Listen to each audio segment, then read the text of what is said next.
Hello दोस्तों, आप सभी का स्वागत है स्टडी 91 के यूट्यूब चैनल पर। और आज मैं आप लोगों के लिए लेके आया हूं बीओ की क्लास। बीओ में क्या लेके आया हूं? मैथ्स का सेगमेंट। मैथ्स जो है वो आज मैं आपको मैथ्स की प्रैक्टिस कराने वाला हूं बीओ के एग्जाम के लिए। बात समझ में ना? बीओ का जो एग्जाम होने वाला है उसके लिए जो मैथ्स का सेगमेंट है उसका मैं प्रैक्टिस बैच का मॉडल नंबर 1 पहला लेके आऊं, आपको प्रैक्टिस कराया जा रहा है यहां पे। अब देखिए पहला सवाल लेके चलते हैं। उससे पहले एक इंपॉर्टेंट बात बता दूं, जितने लोग वीडियो देख रहे हैं जल्दी से लाइक और शेयर कर दो। और अगर आपने अभी तक हमारा स्टडी 91 का एप्लीकेशन डाउनलोड नहीं किया तो उसको पहले डाउनलोड कर लो अपने फोन में, प्ले स्टोर से डाउनलोड हो जाएगा। पहला सवाल आपके स्क्रीन पे आ गया है, देखिए क्या लिखा हुआ है। लिखा हुआ है बीओ के लेवल के सारे एग्जाम में ऐसे ही सवाल हैं और ज्यादातर चांसेस है इसी पैटर्न पे सवाल आपके एग्जाम में आने वाले हैं। बीओ के एग्जाम में 2 पाइप एक खाली टंकी को 2 और 2.8 घंटे में भरते हैं। तीसरा पाइप भरी टंकी को 1.4 घंटे में खाली करता है। चलो 3 पाइप हैं, एक मान लीजिए 2, एक ए नाम की है जो 2 घंटे में भर रही है, दूसरा बी नाम की है जो इसको 2.8 घंटे में भर रही है, और एक तीसरी पाइप है जो इसको खाली कर रही है 1.4 घंटे में। ठीक है, ये खाली कर रही है, याद रखना आपको। सी वाला क्या कर रही है? खाली कर रही है। अब देखिए इन तीनों का एलसीएम कितना आएगा? आप कहोगे 2.8 1.42 यानी कि 2.8 इसका एलसीएम आ जाएगा। इतना आपका टोटल काम हो गया। अब इसमें से पर डे यूनिट वर्क यानी पर घंटे या पर घंटे का काम निकालने वाले हैं हम। बताइए 2 से भाग करेंगे 2.8 में तो कितना आएगा? 1.4 आ जाएगा। ठीक है, 2.8 से 2.8 को भाग करेंगे तो 1 आ जाएगा, और यहां पे 1.4 को 2 पॉइंट से करेंगे तो 2 आ जाएगा। ये वाला सेगमेंट आपको खाली कर रहा है, दिमाग में रखना है। ठीक है, तीनों को एक साथ खोला जाएगा। ठीक है, स्टार्टिंग में तीनों को एक साथ खोला जाएगा मेरे भाई।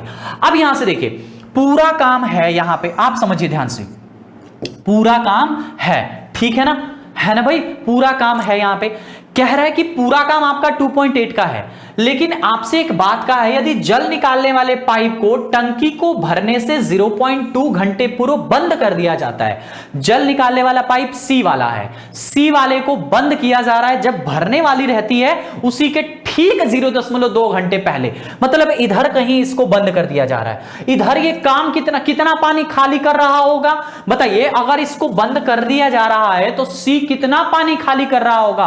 तो आप कहेंगे सी 1 घंटे में -2 के हिसाब से पानी खाली करता है, और 0.2 घंटे पहले उसको बंद किया गया है। मतलब सी ने कितना, मतलब सी का अगर हम देखें फाइनली तो 2 गुणे 0.2 इतना काम करेगा। वो सी इतना ही काम करेगा ना। सी का 0.2 घंटे का कार्य इतना हुआ, यानी 0.4 लास्ट में सी करता। अगर इसके काम को हम निकाल दें, इसको बंद कर दिया जा रहा है, यहां कह रहा है ना इसको बंद कर दिया जाए, बाकी खुले हैं टैप, बाकी टैप सारे के सारे खुले हैं। यानी कि आपको बताओ पूरा काम कितना था? 2.8। इसमें से आपने सी वाला 0.4 को बंद कर दिया, जो ये आया है 0.4 उसको बंद कर दिया, यानी कितना बचा? 2 कितना बचा है? 2.4 बच गया है। 2.4 अभी भी टंकी भरनी है, यानी इस 2.4 को कितने लोग भरेंगे? तीनों लोग मिलके भरेंगे मेरे भैया, क्योंकि तीनों स्टार्टिंग में खुले थे ये तीनों, यानी कि इस 2.4 को तीनों लोग मिलके भरेंगे। तीनों में कौन कौन? 1.4 भरेगा, 1 भरेगा, दोनों मिलके कितना भरेंगे? 1.4 और 1 को जोड़ेंगे तो 2.4 आ रहा है, दोनों मिलके 2.4 तो भरेंगे, लेकिन -2 खाली कर देगा, ये उसी टाइम पे खाली भी कर देगा, यानी कि 1.4 प्लस में 1 और माइनस में 2, इस तरह से कहानी ये भरेगी। यानी कितना हो जाएगा? 2.4 डिवाइड बाई 1.4 और 1.4 मिलके कितना हो गया?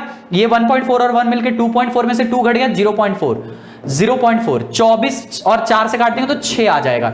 यानी टंकी को भरने में कुल मिलाकर 6 घंटे का समय लगेगा। यही आपसे पूछा था कि प्रारंभ, आपसे क्या पूछा था? तो प्रारंभ से टंकी भरने में कितना समय लगेगा? तो लास्ट वाले को तो बंद ही कर दिया गया, उसको छोड़ दीजिए, तो 6.2 घंटा यहां पे लगने वाला है। बात समझ में आ रही ना? अगले सवाल की तरफ चलते हैं। अगला सवाल देखिए क्या दे रखा है, बहुत ही प्यारा सा सवाल है ये भी। एक आदमी है 147 टिकट खरीदा, जिसमें से कुछ टिकट 60 पैसे की थी और कुछ 35 पैसे की। टिकटों पर कुल राशि 68.20 खर्च की गई थी। तो डाक टिकट 35 पैसे वाले कितने? अब देखिए ध्यान से, 2 तरह के टिकट है, आसान सवाल है एकदम, 2 मेथड से लगा सकते हैं। पहले मान लीजिए कुल टिकट 147 थे, है ना। तो मान लीजिए वो 60 पैसे वाले एक्स टिकट खरीदता है और 35 पैसे वाले वाई टिकट खरीदता है। ये 60 पैसे वाले 60 वाले एक्स खरीद रहा है और 35 वाले वाई खरीद रहा है, ये उसके टिकट है। तो दोनों टिकटों को जोड़ेंगे तो 147 आ जाएगा। पहले बेसिक बता देता हूं। अब यहां से बताइए कि अगर 60 टिकट वाला 60 पैसे वाला एक टिकट अगर एक्स टिकट खरीदता है, देखिए एक टिकट का दाम है 60 पैसा, उसने खरीदा कितना है, एक्स टिकट खरीदा है, तो यानी कुल पैसा कितना आ जाएगा 60x, है ना। दूसरी बात अगर समझे तो वैसे ही एक टिकट का पैसा है 35 पैसा, एक टिकट का जो अमाउंट है वो 35 पैसा है, उसने कितना टिकट खरीदा 35 पैसे वाले, वाई टिकट, यानी इसका हो जाएगा 35 पैसा वाई, है ना। बात समझ में। अब यहां से उसको टोटल अमाउंट कितना मिलता है, ये 60 पैसा में है 35 पैसा में है, कह रहा है कि टोटल अमाउंट उसको 68.20 मिलता है। तो टोटल अमाउंट उसको 68.20 है, यानी इन दोनों को अगर जोड़ दें, अच्छा ये रुपया में है, ये दोनों पैसा में है, तो अगर रुपए को पैसे में बदलना है तो गुणे 100 कर देंगे, यानी ये आ जाएगा 6820, इतना उसको टोटल अमाउंट खर्च करना पड़ेगा। दो इक्वेशन मिल गए, इन्हीं दोनों को सॉल्व कर लीजिए, आपका आंसर आ जाएगा। देखिए पहले 5 से काट दो तो 12x प्लस में 7y बराबर में 5 से काट दो तो 1 3 और कितना बचा, 1 3 और 6 4, इतना आ गया। अब बताओ ये 12x प्लस 12y है, एक इक्वेशन x प्लस y का है, अगर इसमें 12 से गुण, आपको किसका मान चाहिए, 35 पैसा वाली टिकट चाहिए, 35 पैसा यानी y का मान चाहिए, तो x को कैंसिल करना है, x को कैंसिल करना है तो यहां 12 होना चाहिए, तो 12 इसमें गुणा कर देते हैं 12 का, तो 12x प्लस में 12y बराबर में इसमें 12 का गुणा करेंगे, 12 सते 84, 12 चौक 48 और 8 56, 12 कम 12 और 5 17, ठीक है। इन दोनों को सबट्रैक्ट करेंगे, सबट्रैक्ट किया तो ये खत्म हो गया आपका, ठीक है। ये सबट्रैक्ट किया तो माइनस में 5y बराबर में इसको सबट्रैक्ट करेंगे, 1364 और 1764 माइनस में 400 दिख रहा है, माइनस माइनस कैंसिल, 5 ने काट दिया 80 बार में, यानी y का मान आपका आ गया 80, यानी y जो है 35 पैसा वाले 80 टिकट खरीदेंगे, ये इसका आंसर हो जाएगा।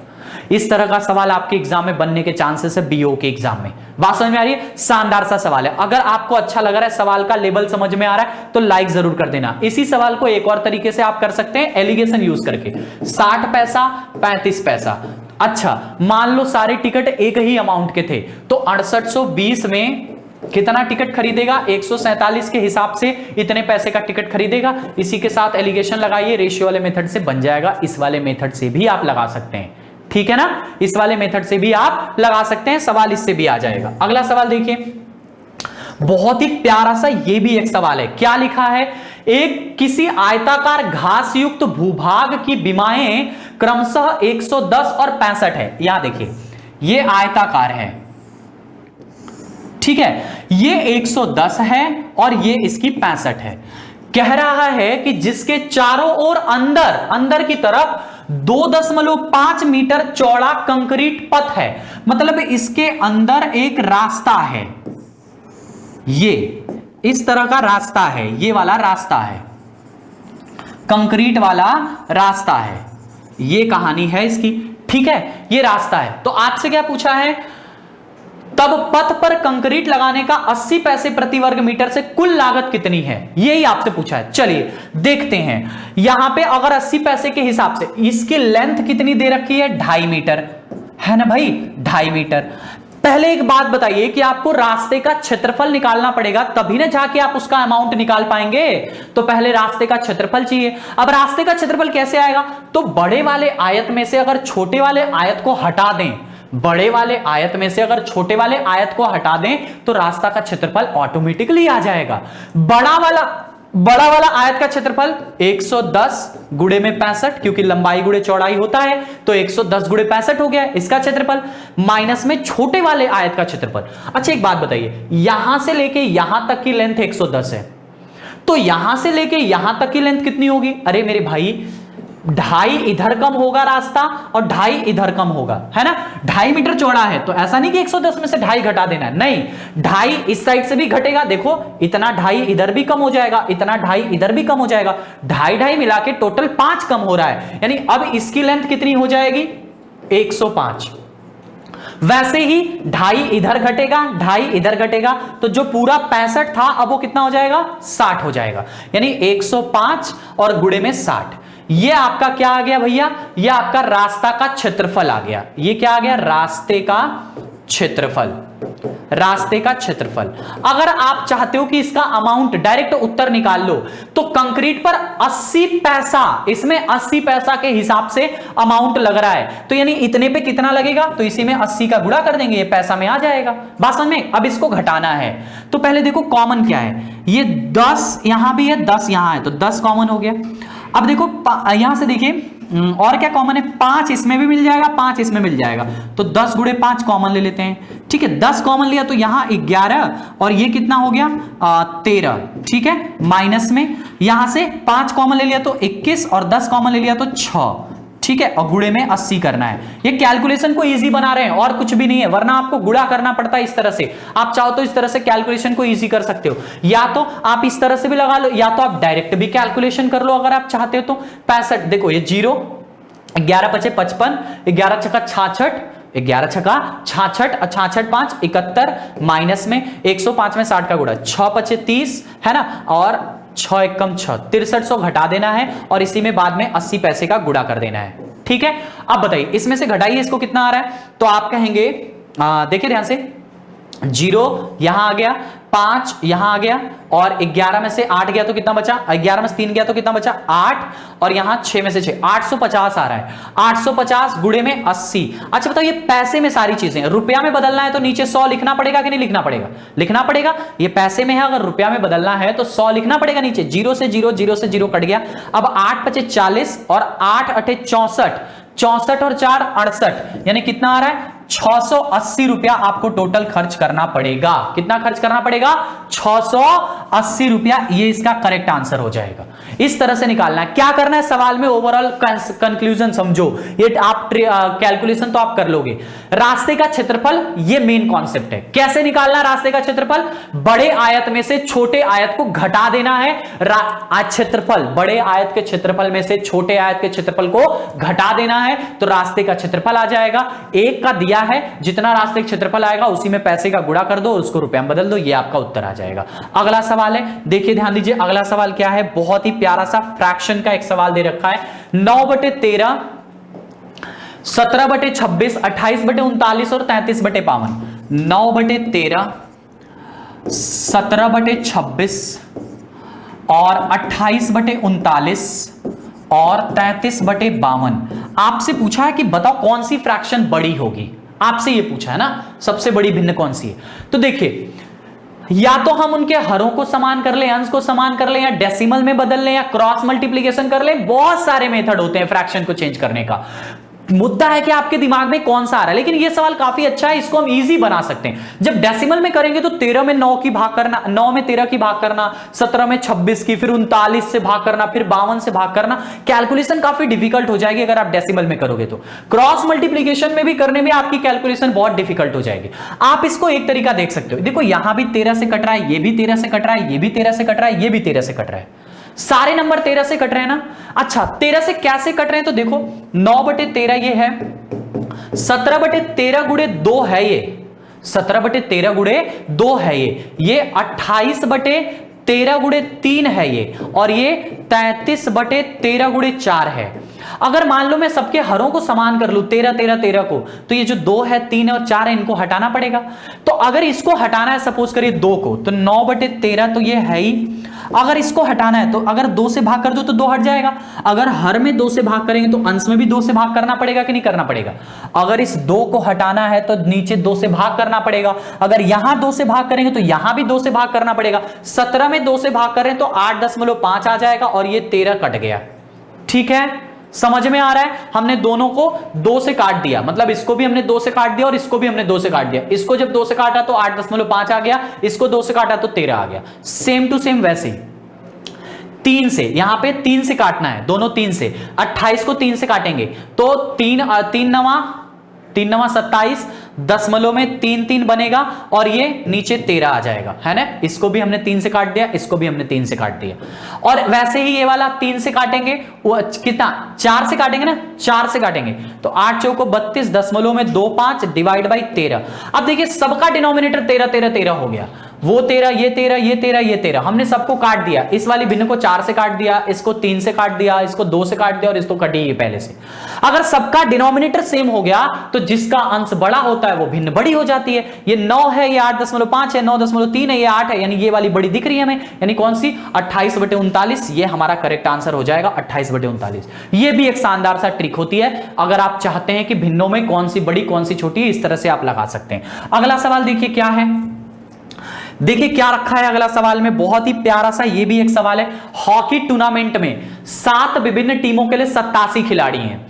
प्रत्येक टीम में कम से कम 12 खिलाड़ी होने चाहिए। किसी एक टीम के लिए सबसे बड़ी संभव संख्या कौन सी हो सकती है? देखो भैया 60 टीम है, सब में 12 होने चाहिए। एक टीम में मैक्सिमम रख सकते हैं, तो पहले 6 टीम का डिसाइड कर लेते हैं, एक टीम को देख लेंगे। अगर 6 टीम में 12 होने चाहिए तो 6 गुणे 12, 6 टीम में 12 प्लेयर, 12 छक 72 प्लेयर आपके 6 टीम में तो होने ही चाहिए। अच्छा, टोटल प्लेयर आपके पास कितने हैं? 87, यानी आपके पास 60 टीम है, 87 प्लेयर है, 6 टीम के हिसाब से 72 प्लेयर होने ही चाहिए। यानी जो 7वीं टीम है उसमें आप बाकी के प्लेयर को रख लीजिए। बाकी के प्लेयर 72 और 87 कितने बच गए? 87 प्लेयर हैं, आपने 72 6 में सेट कर दिया है, यानी कितने बच गए? 15 प्लेयर बचे, यानी एक टीम में आप मैक्सिमम 15 प्लेयर रख सकते हैं। ये इसका आंसर हो जाएगा। बात समझ में आ रही है? अगला सवाल देखिए, ध्यान दीजिए, अगले सवाल की तरफ चलते हैं। क्या दे रखा है? स्थिर जल में नाव की गति 22 kmph है। नाव मतलब जेड की गति 22 kmph है। प्रवाह के दिशा में यानी डाउन स्ट्रीम, डाउन धारा के दिशा में यानी डी होता है Z+S। डी का मान दे रखा है 24, है ना भाई? तो यहां रखो 24 और यहां रखो 22 प्लस में S का मान ये 24 है ना? ये 24 है, देखिए ध्यान दीजिए, ये 24 है और माइनस में 22 बराबर में S का मान कितना आ गया? 2। S क्या है? धारा के प्रवाह की गति, फ्लो ऑफ स्ट्रीम। ये सब चीजें मैंने आपको पढ़ाई हैं, मेरी मैथ्स की क्लास देखिए, आपको सब समझ में आएगा। ठीक है, अभी आप प्रैक्टिस कर रहे हो। जेड मतलब एकदम जो शांत जल में चलने वाली चाल होती है उसको जेड कहते हैं। S मतलब जो धारा की चाल होती है उसको S कहते हैं। डी मतलब डाउन स्ट्रीम, जो धारा के दिशा में चलती है, दोनों को मिला देंगे वो हो जाएगी। ठीक है, अब यहां से बताओ, आपसे पूछा धारा के विपरीत में, मतलब अप स्ट्रीम पूछा है। यू का मान होता है Z-S। जेड कितना है? 22, माइनस में S कितना है? 2, यानी 20 kmph इसका उत्तर हो जाएगा। आपका आंसर आ गया 20 kmph। समझ में आ रहा है? ये वाला सवाल भी कुछ नहीं है, बस आपको ध्यान रखना है कि ऐसी चीजें होती हैं आपके नाव और धारा में। एक लंबी, क्या लिखा है? उस लंबी से लंबी छड़ की लंबाई ज्ञात कीजिए जो 16 मीटर लंबे, 12 मीटर चौड़े और इतना मीटर ऊंचे कमरे में रखी जा सकती है।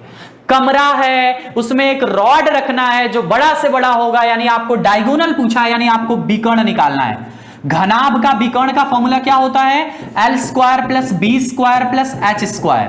बस यही आपको निकालना है इसमें, L² + B² + H², ये आपको निकालना है। बताइए, L मतलब 16 का स्क्वायर कितना? 256, प्लस B मतलब 12 का स्क्वायर कितना? 144, प्लस में इसको चेंज करिए, 10 से ही 2/3, 10 × 30 2 32, 32/3, 32/3, 32 का स्क्वायर 1024/3 मतलब 9। इसी को सॉल्व कर देना है आपको। ठीक है, 144 और 256 हो गया, 400 और 9 इधर जाएगा तो 3600। 3600 प्लस में कितना आ रहा है? 3600 प्लस में 1024 डिवाइड बाई 9, इनको जोड़िए तो ये आ जाएगा 4 2 6 3 1 4, है ना? सॉरी, ये कितना आ रहा है? 9 चौको 36, इनको जोड़ना है ना? जोड़ना है तो 2 4 6 और ये 4, 4600 डिवाइड बाई कितना आ रहा है? 9, यानी ये किसी का वर्गमूल है। 46 24 किसी का वर्गमूल है। किसका वर्गमूल हो सकता है? तो देखो, इकाई अंक पे 4 है ना, इकाई अंक पे 4 है ना, 2 संख्याओं का वर्गमूल हो सकता है, 2 या तो 8, दोनों होंगे। अब बताओ, ये 36 के पास है कि 49 के पास है? ये वर्गमूल वाली ट्रिक लगा रहे हैं हम। 36 के पास है कि 49 के पास है? 49 के पास है, यानी इसका जो आंसर बनने वाला है वो 68 बनने वाला है। कितना? 68 बनने वाला है। 49 से ज्यादा नहीं, 49 से कम है, यानी 68 का वर्गमूल है, डिवाइड बाई 9। अब भाग कर लो, 9 7 63, 5/9, 7 सही 5/9। अच्छा, गड़बड़ हो गया क्या? आपसे क्या पूछा है? ऐसे नहीं, इसको काट सकते हैं यहां से। देखिए ध्यान दीजिए, ये 68, किसका वर्गमूल है, इसका वर्गमूल निकालना पड़ेगा पहले। तो वर्गमूल निकाल लेते हैं, देखो 46 24 का वर्गमूल निकालते हैं, ठीक है। तो पेयर बना लिया इधर से है ना, 6 6 36 कितना बचा 10, 1024, ये कितना आ गया 12, कितना गुणा करें, 8 का गुणा करोगे तो बन जाएगा, यानी 68 सही तो आ रहा है, 68/9, 68/9 सही तो आ रहा है। अब किससे कट रहा है, 8 से 14 3 से तो कटेगा नहीं, है ना भाई, 8 से 14 3 से तो कटेगा नहीं, यानी ये कितना हो जाएगा, ऑप्शन में नहीं मिल रहा है, क्या कह रहा है, रखी जा सकती उस छड़ की लंबाई ज्ञात करना है ना। देखिए ध्यान दीजिए, अरे सॉरी गलती होगी, देखो यहां पे ध्यान दो, 68 तो इसका वर्गमूल आएगा 68, और नीचे 9 है तो 9 का वर्गमूल 3 आ जाएगा, सॉरी ठीक है, 9 का वर्गमूल 3 आ जाएगा। अब इसका आप आंसर निकाल सकते हो, बताओ 68 से भाग करो 2 से ही 2/3, ये मतलब आ गया 22 से ही 2/3 मीटर, ये इसका करेक्ट आंसर है। बात समझ में, थोड़ी सी गलती हो गई थी यहाँ पे, कुछ नहीं करना, ओवरऑल कॉन्सेप्ट ये विकर्ण निकालना है, L² B² plus S², formula put करना है, आंसर लिख देना है, ठीक है। अगले सवाल की तरफ चलते हैं। अगला सवाल देखिए क्या दे रखा है, बहुत ही प्यारा सा एक अलजेब्रा का सवाल दे रखा है, कह रहा है कि वह न्यूनतम धनात्मक पूर्णांक x क्या होगा जिसके लिए 170 प्लस x एक पूर्णांक होगा। पूर्णांक कब होगा, देखो वर्गमूल का मान पूर्णांक कब आता है, जब वो परफेक्ट स्क्वायर होता है। 170 के बाद वो संख्या बताओ जो परफेक्ट स्क्वायर होती है, तो मेरे हिसाब से 170 में अगर आप 24 जोड़ोगे तो 26 जोड़ोगे तो 196 आएगा, जो कि 14 का स्क्वायर है, ठीक है। तो जब 26 आप जोड़ोगे तभी आएगा, यानी x का मान कितना आ रहा है 26। परफेक्ट स्क्वायर बनाना है इसको, 170 के बाद कौन सी संख्या आती है जो परफेक्ट स्क्वायर वाली है, तो 196 है, 196 और 170 का डिफरेंस आ जाएगा 26। अगला सवाल देखिए, क्या देख रखा है, ठीक है भाई। देखो PQRS एक पतंग है, उसके विकर्ण O कब पर काटते हैं, देखो एक पतंग है, पतंग बना देता हूं आपके लिए, ऐसी होती है पतंग, ऐसी होती होगी यार, ठीक है, ऐसी एक पतंग है और इसके ये विकर्ण है, ठीक है, ये विकर्ण है। और क्या कह रहा है, यदि O पर काटते हैं, याद रखना ये 90 पर काटेंगे, पतंग के विकर्ण एक दूसरे को 90 पे काटते हैं, ठीक है। Q अब नाम दे देते हैं PQRS, ठीक है, कहीं से नाम दे दो, चलो यहां से देखो PQRS। अब क्या कह रहा है कि यदि QRS QPS का दुगुना है, QPS का दुगुना है, मतलब ये वाला कोण जो है इसका दुगुना है, QPS 68 है, अच्छा ये वाला एंगल दिया है, ये अगर 68 है मेरे भाई, तो तुम बताओ ये इसका दुगुना है तो ये कितना होगा, 68 दूनी के 136 डिग्री हो जाएगा कि नहीं, ये पूरा एंगल 136 हो गया। आपसे पूछा है RQO का मान, R ये यहां पे O है, RQ और O, यानी इसका मान आपको पूछा है, इसका मान निकालना है आपको इसका मान बताना है। अच्छा एक बात बताओ, मैंने कहा ये 90 पे काटेगा तो ये 90 हो जाएगा, ये 90 हो जाएगा, और यहां पे ये इसके एंगल बाई सेक्टर है, अगर पूरा 136 है मेरे भाई तो ये वाला पोर्शन कितना हो जाएगा 68। त्रिभुज के हिसाब से अगर देखो तो ये त्रिभुज में, ये वाला जो त्रिभुज आपको दिख रहा है, इस त्रिभुज में तीनों अंतःकोण 180 होने चाहिए, जिसमें से ये वाला 68 हो गया, ये वाला 90 हो गया, तो 68 मतलब ये दोनों 90 होने चाहिए, 68 में क्या जोड़ें तो 22 डिग्री हो जाएगा इसका आंसर, यानी 22 इसका आंसर आ जाएगा। बात समझ में, कंफ्यूज कर रहा है, सवाल बहुत आसान है, कुछ नहीं है सवाल में, देख लीजिए प्यार से समझिए तब समझ में आएगा। सवाल में जो कहा है पहले वो लगा दिया, ये पूरा 136 हो गया, चूंकि ये इसका आधा होगा, 136 पूरा है तो ये इसका आधा 68 हो गया, यहां पे 90 है, 68 90 और यहां पे क्या जोड़े कि 180 आ जाए, तो 22 जोड़ देंगे तो 180 आ जाएगा।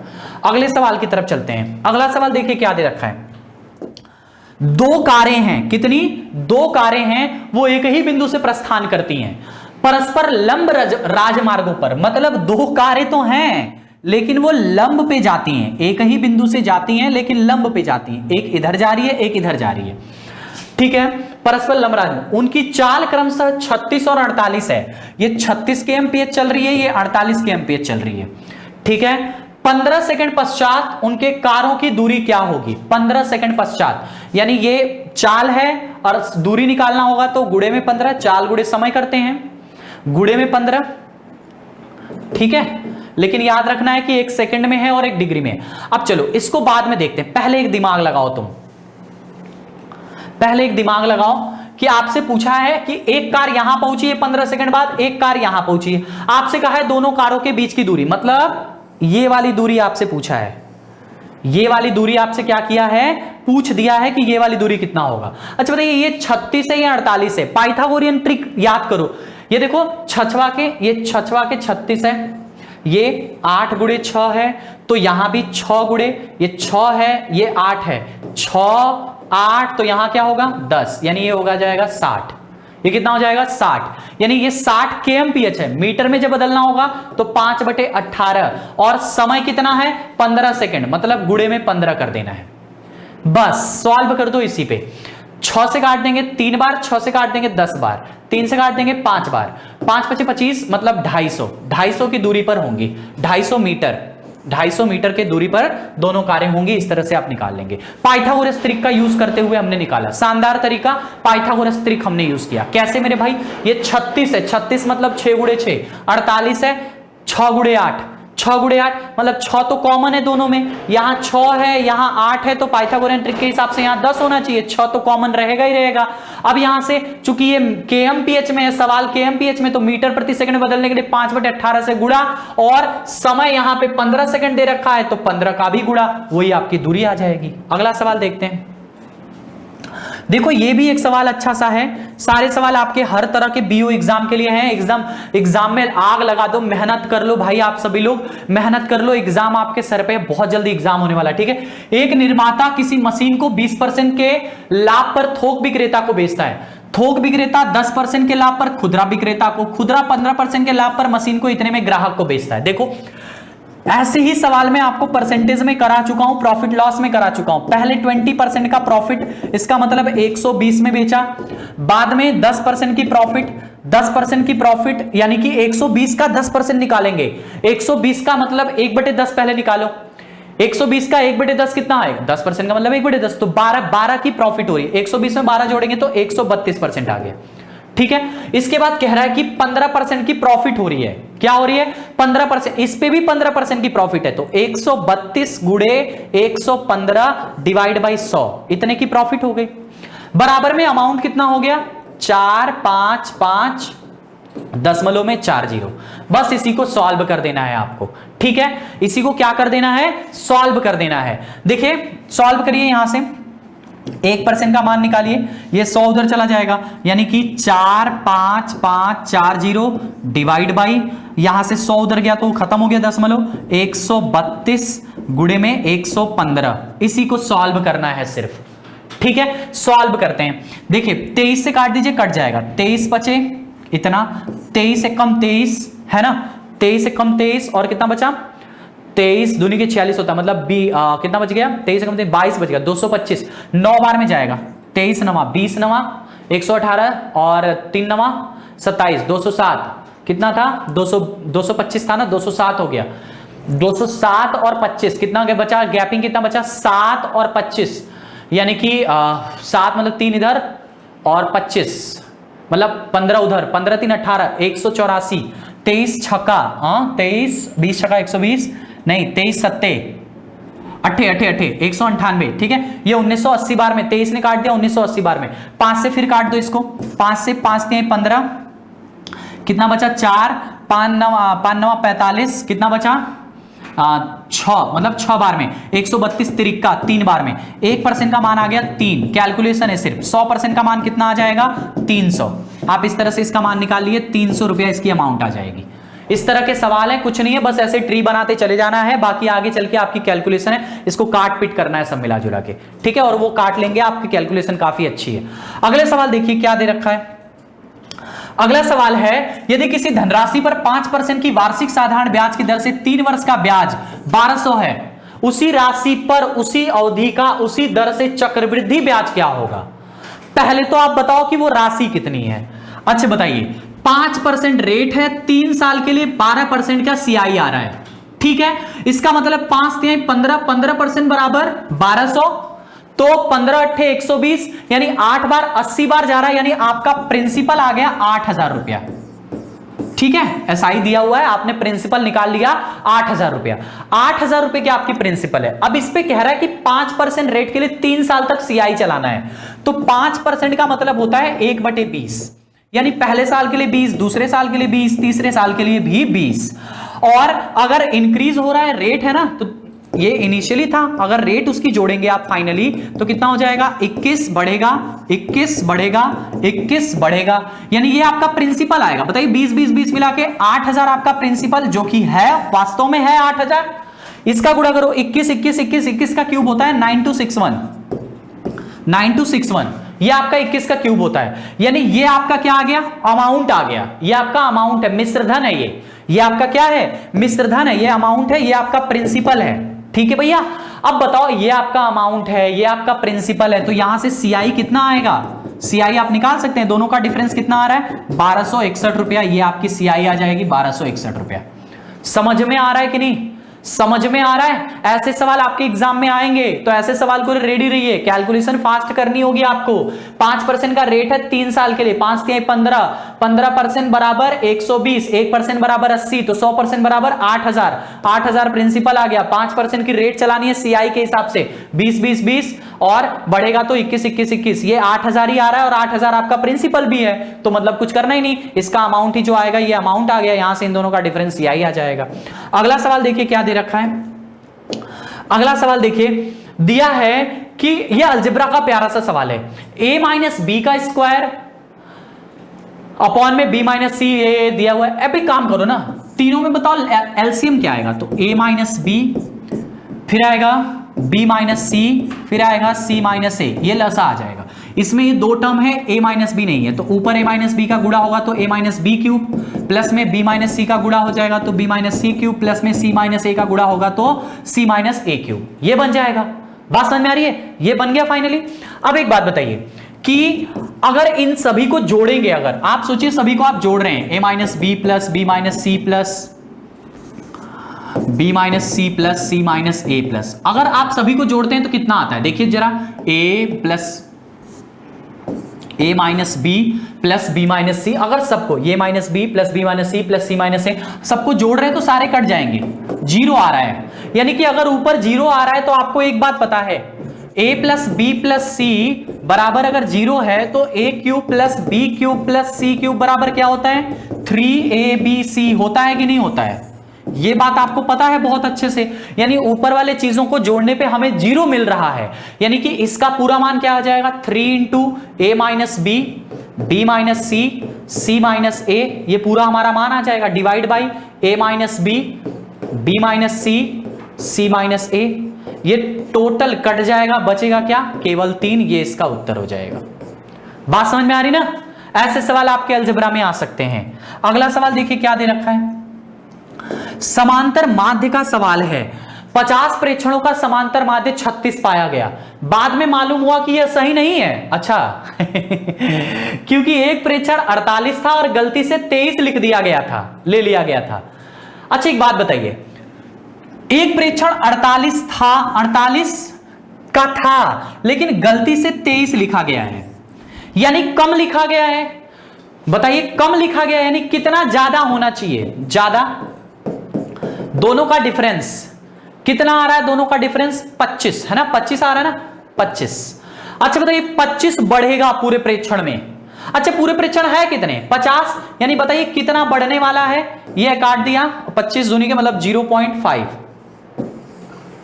0.5 बढ़ जाएगा आपका एवरेज, 0.5 बढ़ जाएगा, यानी पहले 36 था अब 36.5 हो जाएगा, ये आपका उत्तर हो जाएगा।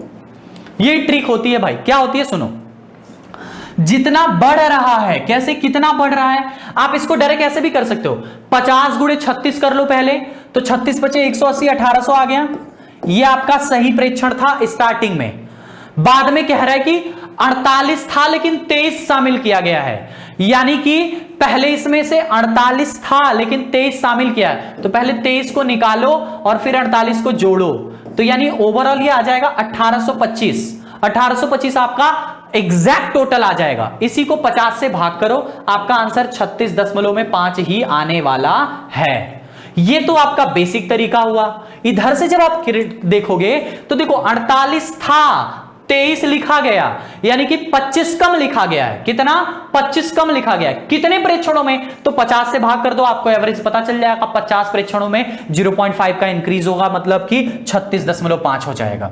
अगला सवाल देखिए क्या दे रखा है।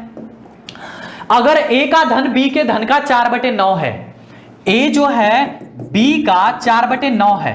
अच्छा बताओ, इस हिसाब से a/b कितना आ गया?